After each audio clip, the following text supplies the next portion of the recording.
Welcome to the Welsh Yogi Podcast.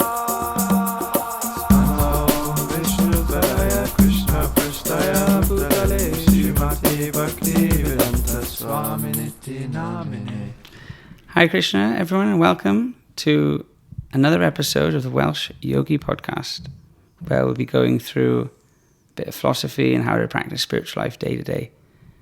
We have our expert here, Dr. Rupa. Yeah, what's happening, guys? Welcome to our new studio. We're in the attic of Bayview House, which is also our new Temporary home, innit? temporary home for T. Krishna. We're just above the Premier shop, corner shop in Cardiff Bay.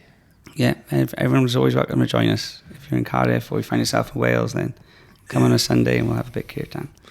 Kirtan's the way it is. Like, So we just went on a little pilgrimage recently, didn't we, Gopal? yeah, we went to New Vrajdam in Hungary, which is the biggest self-sufficient farm in Europe. Yeah. And it's won many awards, and it's all, the people who live there is all focused around spiritual life. Yeah, it's absolutely mind-blowing place. Beautiful. Everything is so perfect.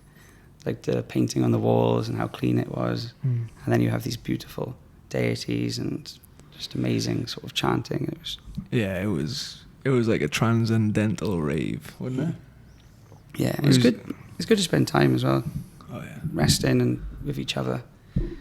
As with Tangna for Mishrani, they're sort of older members of the community, and it was nice to see them just relax, because especially Mishrani, she works so hard, and so do all the devotees actually. So having a little pilgrimage like that, recharges your spiritual battery. For sure, I think I'd recommend that to anyone. Like, take a bit of time out, because when you step away from your normal routine, it's like gives you a little cushion to think, Yeah, it's like we discussed yesterday at the program in Atma about habits, and changing your life through habits is very productive. But anyway, the psychologists say there's different triggers that will trigger a certain habit, and sometimes we're in such a routine that going somewhere else, when you're in a different environment, can help you sort of introduce new habits or reboost the ones that are good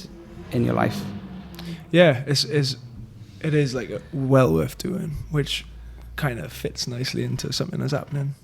We're facilitating in the coming couple of weeks. We'll be doing a immersive Bhakti yoga retreat in the Gower in Swansea. We've rented this beautiful, what do you call it, like a house/retreat centre. It's got a nice lake next to it. And lovely lake, lovely trees, lovely nature, and we'll be doing some kirtan and some feasting and some spiritual, just like a little immersive, like what you say, like a getaway. Stop, put a pause button on your normal life and just come and reflect and introspect and make some steps forward in the spiritual direction. And last year was absolutely awesome, wasn't it? The retreat. Yeah. Everyone loved it. Like, my dad was chilling out. Like, providing that space and opportunity for people to go deeper in spiritual life. So that's like 4 days, is it? Yeah, the one that's coming this year in end of June would be Friday night, Saturday night, Sunday night. Yeah, one second, we got. We come Thursday night as well.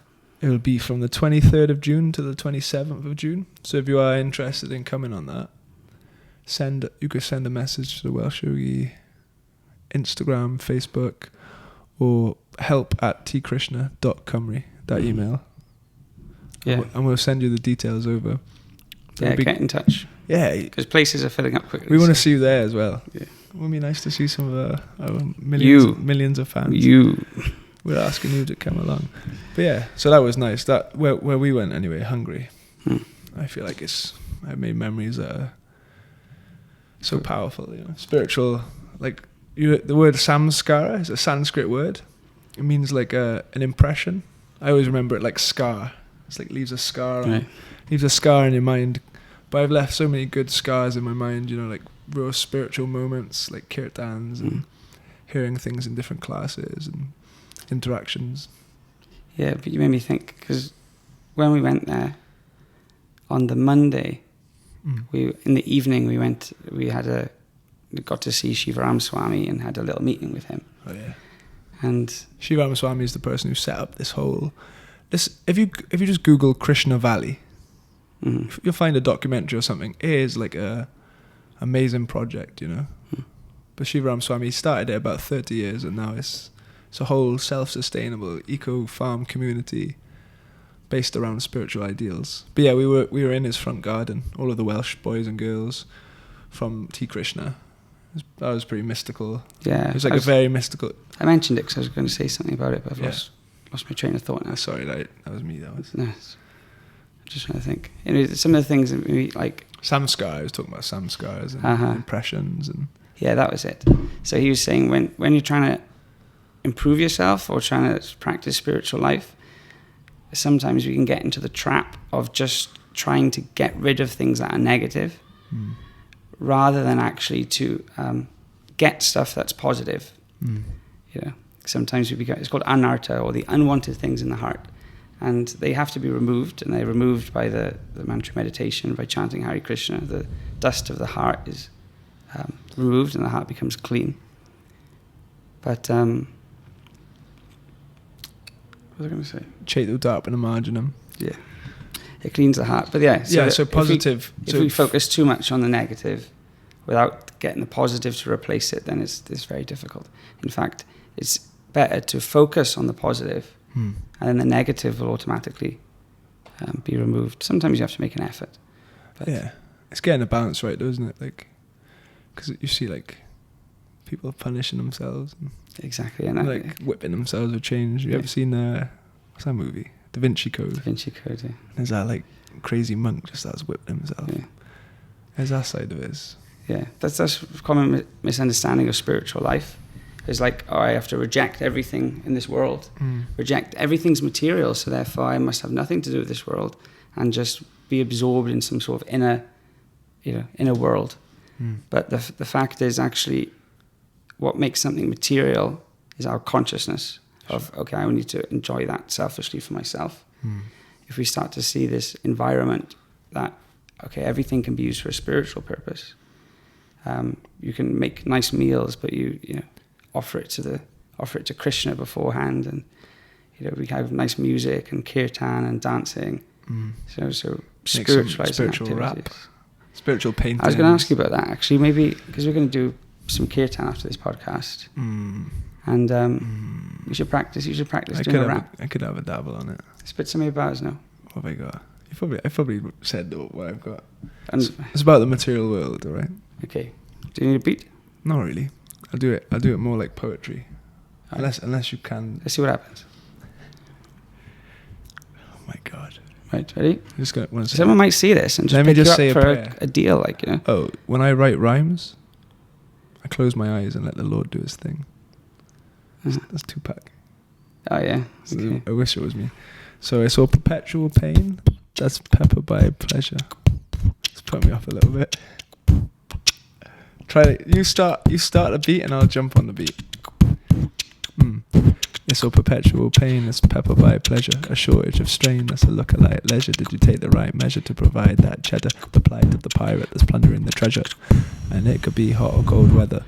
And a man could be foolish or clever, but he'll never cut the tether till he severs his desire to hide from his higher self, reside deep in Maya. Maya is defined as that which is not, blinded from the truth you once knew it but forgot, trapped in illusion, bound by confusion, trying to find a way out but you can't connect the dot. This world that we live in is illusory. We trade in all the time and they produce a fee. We've been seduced by the use of conducive speech, conditioned by a system fits for fools to leech, or I shall perch on my stool to preach. Better a church than a school to teach.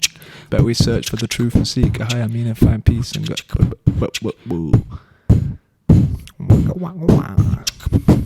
Nice.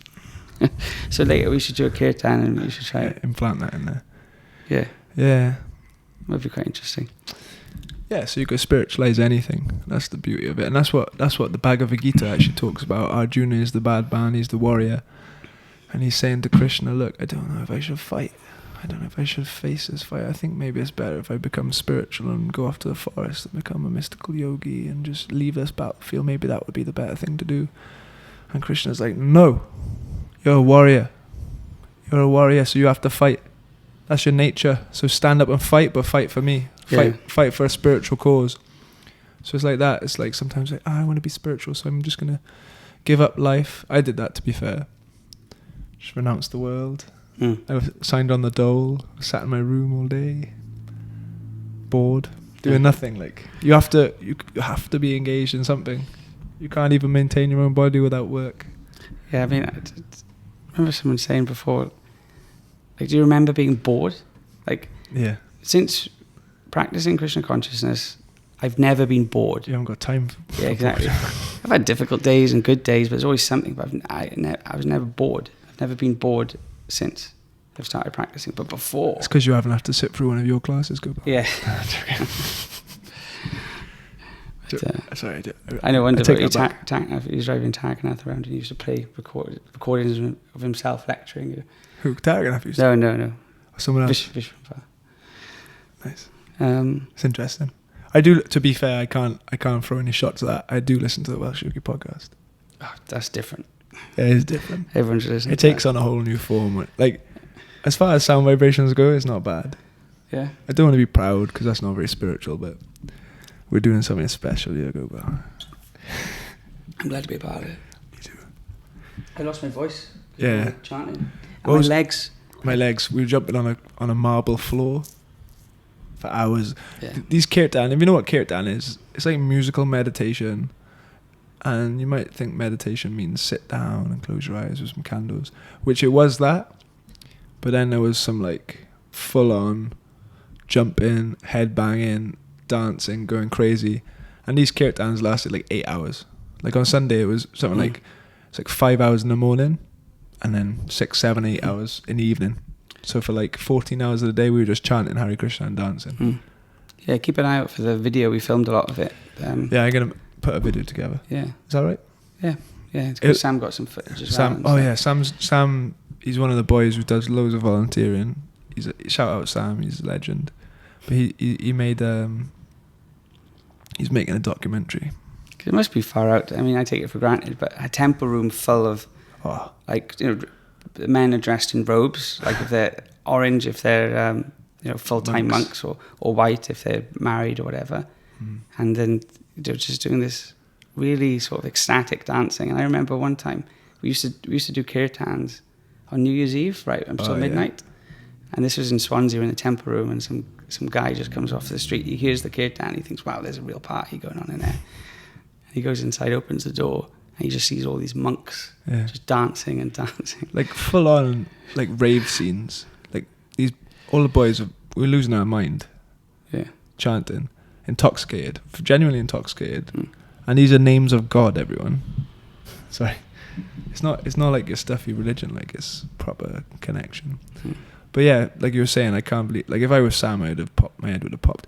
Even for me, it was a bit intense. For me, I was there, and it was so like so devotional and like so Krishna based. I was thinking, I don't even know if I believe this much. You know, like these people really believe in the whole thing. Like, do you know what I mean? It's a bit of a test of. Yeah, it like tests your own like exposes your own like lacks of belief in one sense, or faith. Because faith, spiritual love is actually grown from faith. You get Shraddha, it's called. You get some faith, and then you start practicing, and that faith is like a seed that grows into pure love, pure spiritual love for Krishna. I was going to say something else as well. Anyway, we want to talk about obstacles. Overcoming obstacles is today's topic, right? Yeah, we can if you want. Oh. No, because that was one of the main things about this festival was sorry, I'm in a bit of a silly mood, by the way, Gopal. Is that right? Yeah, I mean... Yeah. It was Nishingadev's Nishingadev festival. Who's Nishingadev, Gopal? So Nishingadev is... well, you had this... I got a big demon called... Painting, I remember that. Like, yeah. Sorry. Painting. If you want to buy any of Bhakti Rupa's Welsh Yogi podcast paintings, then get in touch. Hand-drawn, hand-painted with love and devotion. Jai Nishingadev. That's the Shigadeva. Half man, half lion. Because there was this, in ancient times, there was this big demon called Hiranyakashipu. And he wanted to, I mean, similar to the little modern little demons of today, that are in the government and stuff that try and basically exploit the material energy and just care about their own senses. So Hiranyakashipu was like, even the demigods were scared of him and would bow down to him. Even the great sages of the universe would be so scared that they'd, pander to Hiranyakashipu. But then he had a son called Prahlad. And even though Hiranyakashipu was quite an evil character, Prahlad Maharaj, even though he's so small, he was a self-realized soul. He saw the spirit soul inside of everyone. And he'd go to his school and he'd just start telling his classmates about Krishna, about spiritual life. I remember first getting into Krishna consciousness, trying to tell my friends about it. You got to try this. I was like, you got to try this chanting. You got to read these books. It's like nothing else. And a lot of them just didn't get it. Yeah, it's hard to get. Like you was talking about Shraddha and all that. Yeah. Sorry, I don't want to cut you off. No, I ramble. But I did that as well. I just on an aside, like I read the Bhagavad Gita, and I was working in a factory at the time where we were making roofs for conservatories. Oh yeah. It's a standard factory job. I came in. I was in the lunchroom. I was like, oh boys. I just started reading this Bhagavad Gita. Have you heard of this Bhagavad Gita? And they just looked at me like I was speaking gibberish. I was like, I was reading about the demigods and the different planetary systems in the universe and the creation and the manifestation. And they were just like, he's been on the psychedelics again. Yeah. That's what I had. A few different groups of friends. One of them used to go surfing, and I remember just wanting to tell them all about Krishna, but they just weren't really on that wavelength. And then I had some other friends that they even come to the temple or whatever, but they would hang around and go drinking in Wine Street and stuff. And ever since I stopped doing that, then we just sort of drifted apart a little bit. So, that's it. So then sometimes I think, like Prahlad Maharaj, I always think, part of me would love to go back to school and just take out all these teachers, Yeah. because once you grow up a little bit, you realise they don't know anything. When you're little, you think, they're grown-ups, therefore they must, have much more experience. But, there's a lot of the stuff they were teaching us was just, didn't make any sense, and it's all materialistic. So you got, just back to Nrsimhadev, you got Hiranyakashipu. He's the most hardcore material person in the world. He just wants to enjoy for himself. Yeah, it says if he just moved his eyebrows, then everyone would just cower in fear because he was so powerful. Incredibly powerful. He wanted to change the laws of karma. It's just all these, because he performed austerities to Lord Brahma. So he was standing on one leg with his hands in the air for thousands of years.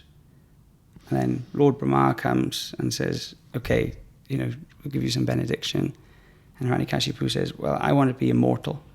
Brahma says, I don't know if I can give you immortality because I'm not immortal. You can't give what you haven't got. So Hiranyakashipu tries to get some loopholes. So he says, okay, make it so I can't be killed by any animal.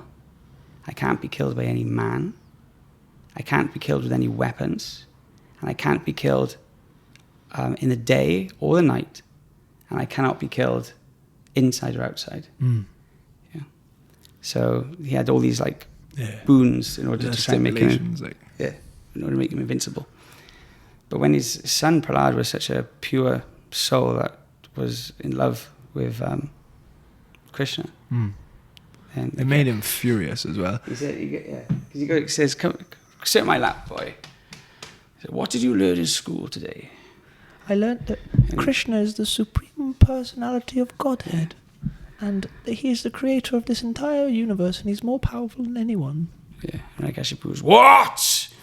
Don't speak that name in my house."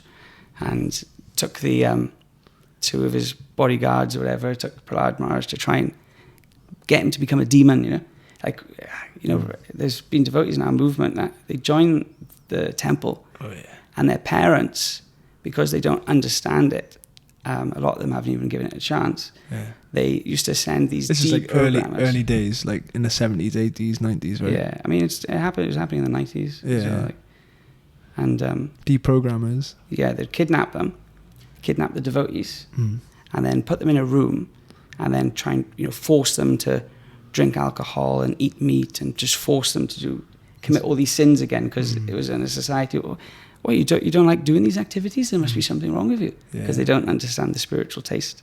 Yeah. So similarly, these two, they're trying to get Prahlad to do that. You should become a demon again. Come on, do like this, do like that. But it didn't work. Yeah, he was just too spiritual, wasn't he? So Hiranyakashipu then tried to kill him. Tried to kill his own son. Have you heard about the different ways he tried to kill him? Like, yeah, put him in oil, or put him in. Stumped him under the elephant feet. Yeah. Just chucked him under some herd of elephants moving. Yeah. I think one was like a room full of snakes. And I see that one, yeah. He chucked him off a cliff. Yeah. And each time, Prahlad was just there with his, in the prayer hands folded, just like, I'm surrendered to God, therefore I'm protected. Yeah. That's the benefits of being a self-realized soul. Yeah. You have no fear. You know all about that, innit? But they couldn't kill Prahlad. So then when Prahlad came back to Hiranyakashipu, Hiranyakashipu was like, okay, has anything changed? And Prahlad Maharaj says, Shravanam Kirtanam Vishnu Smaranam Padasevanam Archanam Bandhanam Dasyam Atmanavedanam. That there's different ways that one can practice Bhakti Yoga. And any one of these done nicely can give you all perfection. So that's hearing, chanting, remembering, serving. Look, that's the first couple. Yeah, and surrendering everything, becoming a friend, things like that. So anyway, Hiranyakashipu then he withdrew his sword. He's just furious, like, what are you on about? And he was going to kill Prahlad himself. And he says, where is this Lord? Where is this Krishna if he's everywhere? I remember him, he goes, what's the source of your strength? Yeah, that was it. Yeah. Who gives you the power to be so insubordinate? And Prahlad's like, why it's, you know what he says, yeah. You got to do that. Okay. Why, it's the same source of your strength, Father.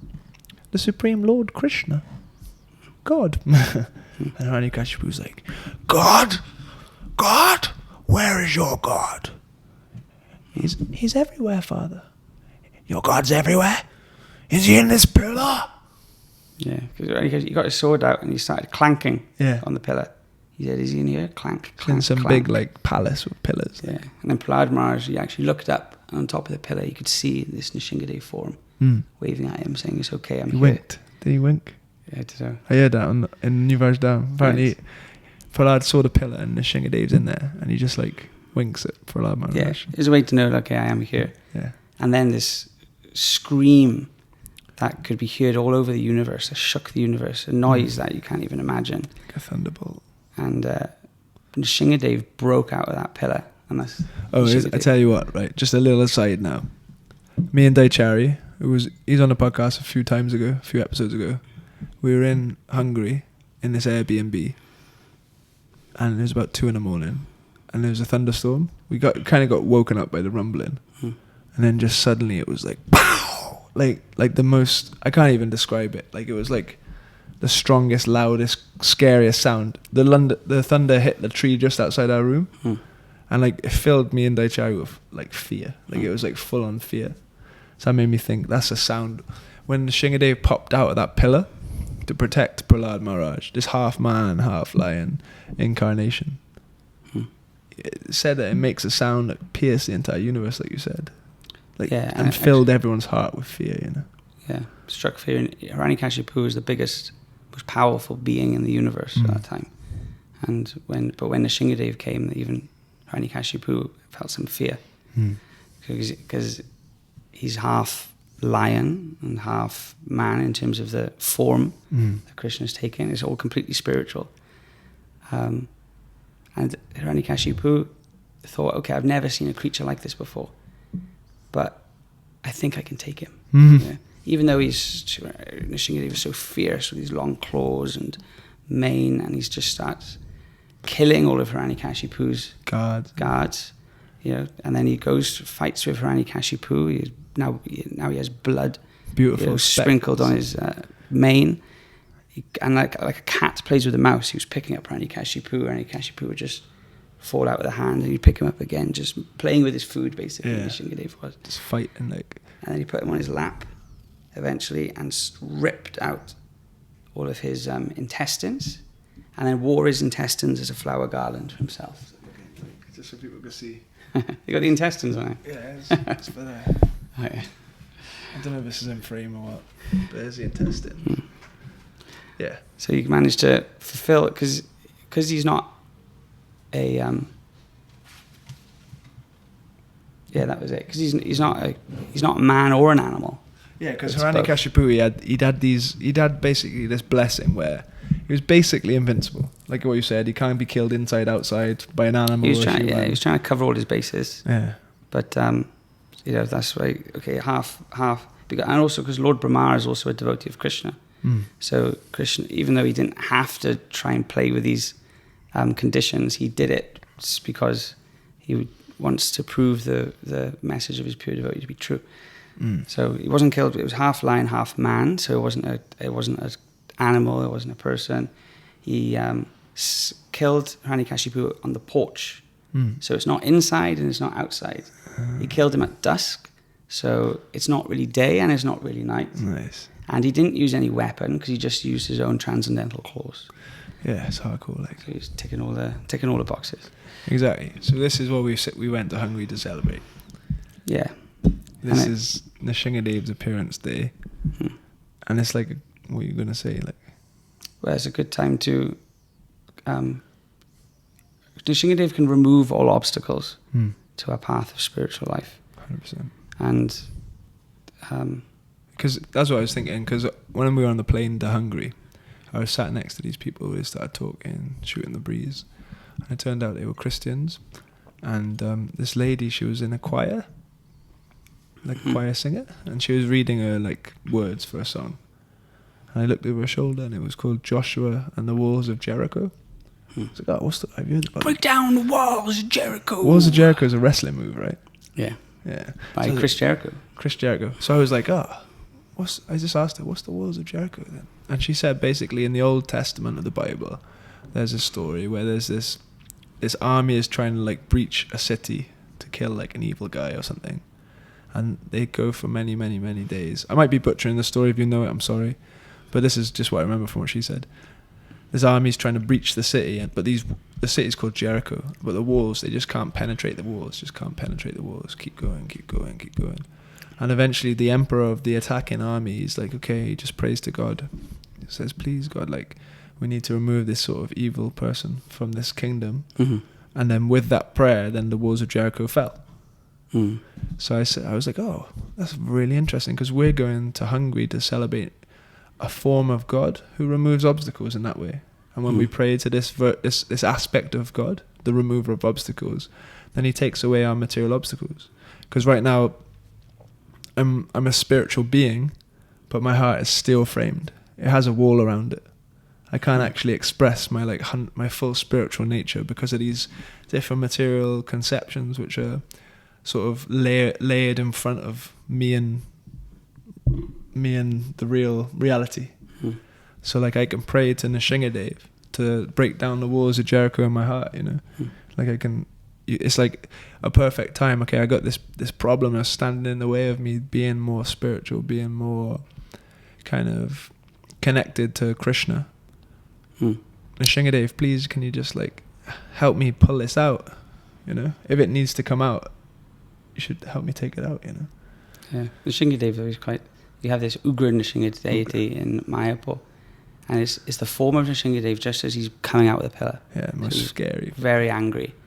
That's what I know some devotees, because Nishingadev will just rip out the material attachment. Yeah. So there's one devotee, for example, she was praying, please Nishingadev, please help me advance. And then she was involved in this terrible car crash. What? But that car crash made her actually go more into spiritual life, thinking I could die at any moment. You know? That's why Nishingadev generally just rips it out. So sometimes it can be brutal.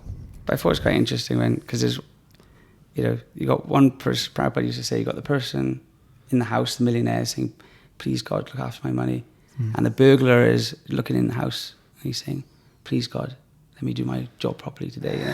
So there's probably people, they were praying for one thing outside the wall, and they're probably praying to God inside the wall as well, which is why Bhakti Vinod Thakur says there's different levels by which you can come to a spiritual life. And, or, even they asked Prabhupada, can you do miracles? Prabhupada said, well, he pointed to his disciples, he said, this is my miracle. Because one thing is to be impressed by, it's like a miracle. The walls have come down and he's prayed, or I've done this and something's happened. But that's described to be just a low level of people who are impressed by these magic tricks. Even if it was done by the Lord. But actually, we should see the miracles in our own heart as we're practicing. And then that's, for the intelligent person, and that's what you want to look for. Rather than miracles. Because you've got these, there's Sai Baba used to produce little bits of gold and stuff.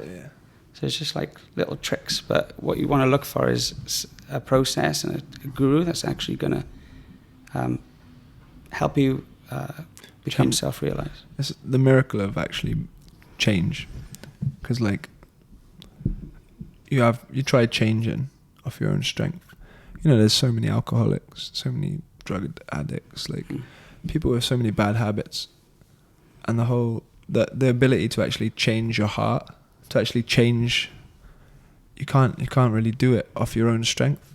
That's why you've got things like the 12-step program that actually works around this conception of accepting a higher power, a form of divinity, and surrendering to that form of divinity, and accepting your powerlessness in reality, how powerless you actually are. And that surrender to a higher being, a higher power, has the ability to change your heart, to change your habits in a very deep way. For me, I can't believe how different I am now from when I first moved into the ashram almost 3.5, 4 years ago. It's that's a miracle. To see, you know what it was like before, Yeah, before what I've passed, like we said earlier, about my old lecturers, because I used to distribute books in Swansea, Bhagavad Gitas, and they used to go back to my old lecturer in college and say, oh, do you know this guy? He said he used to go to the college, and the teacher was like, oh, he's obviously just taking too many drugs now, Yeah. But, And he's right. Yeah. It is a proper cool miracle. So yeah, we can. That's one thing you can. Now you know the story of Nrsingadev. If you listen this far, and if you actually have a desire to make steps forward spiritually, but you feel like there's something holding you back, some kind of, desire that's, you don't really want it deep down, but something you're attached to or whatever. You can ask for a little bit of help. Can you remove this little obstacle somehow? Yeah. But I always find Nrsingadev, when he does take it, he does it in a way that you can handle. It's not like he just, in my experience, depends. Yeah, you'll never get anything you can't handle. Yeah. But yeah. I since I came, I've been asking Nrsingadev to pull out those things, because you actually find once a lot of these desires start getting pulled out, you feel happier anyway. You feel like a weight off your shoulders anyway. Yeah, it's just letting go. This example is like a drunk holding onto a lamppost. Yeah. The lamppost has got me. I'm stuck on the lamppost. All you have to do is just let go. Yeah. But no, I'm stuck. So I'm stuck in this rut in my life, or it's okay, just let go. And then especially while you do the chanting of the Hare Krishna mantra, you should that cleans the heart, as you said earlier. But you can in forests, they when they have to cut down trees, they put an X on this tree, not that one, but an X on this one. So then when people come, they know, okay, which trees to cut down. So similarly, as we're practicing, we can make note of the unwanted things in the heart and just put a little X on it, and eventually it will be removed. But yeah, and asking it, you can actually pray to God. I never thought it was a real thing, but you can, and your prayers will be answered. Yeah, it depends what they are. It depends. But especially, they'll get answered, especially if they're related to, can you help me come closer to you? Can you help me understand this? Yeah, I liked it when because Sri Ram Swami was making the point of sometimes we get too absorbed in removing the unwanted things. Yeah.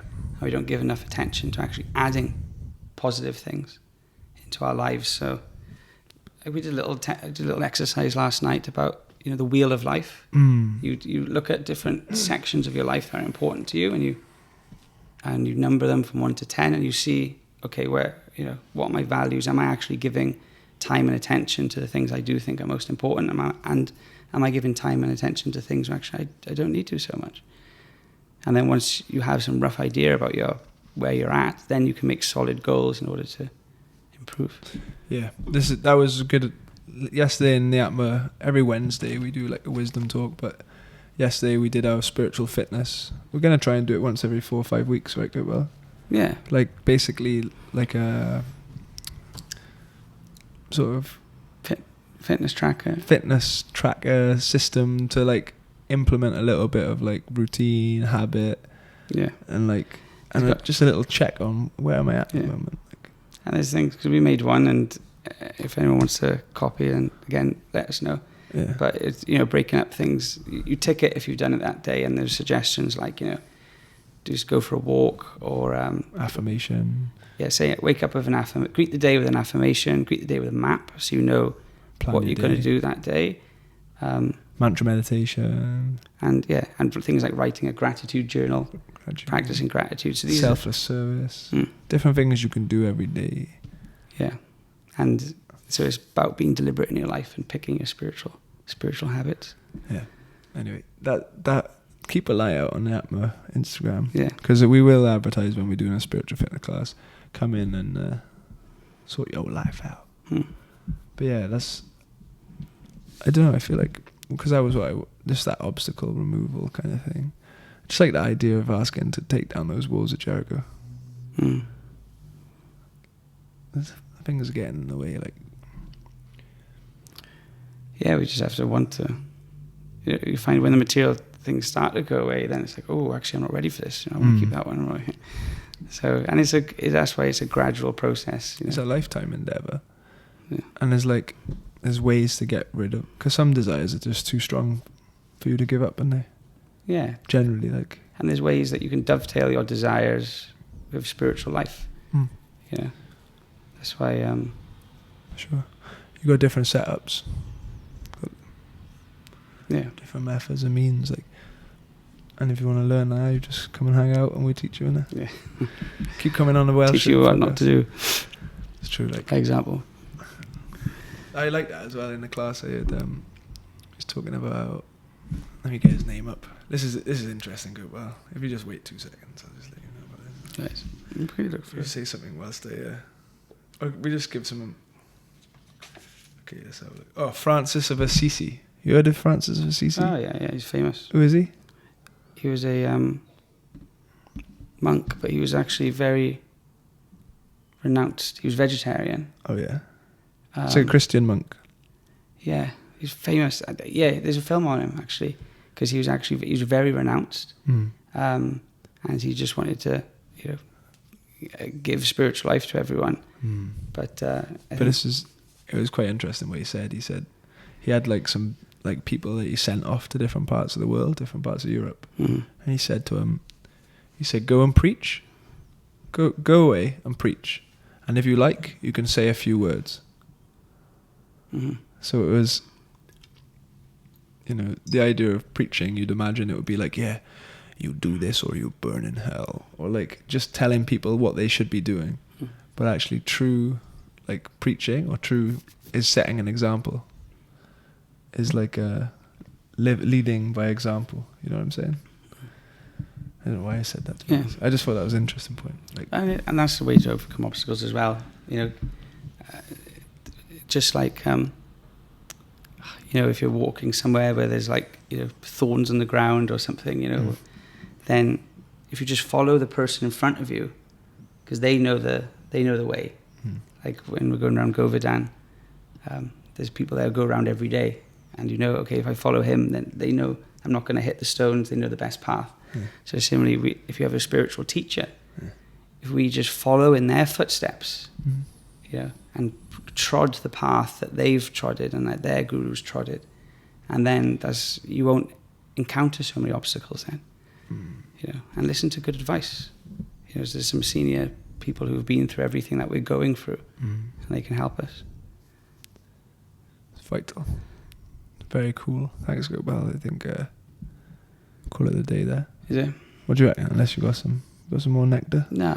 Nectar in a pot. That's good. It's good. Yeah. It's quite chill up here, isn't it? Yeah, this is our new podcast studio. If you've been to Bayview, we've got like this attic room. It's quite quiet. It looks way better than any other place that we've done it before as well, right? Simple and sublime. And if you think you'll be a good guest, send a message to help@tkrishna.com. Yeah, I know I keep saying this, but we will get more guests. We will. I got something in the pipe work as well. Been speaking to some people. Yeah. But thanks for tuning in, everyone. Thank you. We've been the Welsh Yogis. Hope you got something from it. Hare Krishna. Hare Krishna. Lots of love. Krishna, Krishna. Take care. Haribol, Haribol, Hare Krishna. Jai Sai. Gora, Hari. Hadi, Hadi Bolo. Haribol.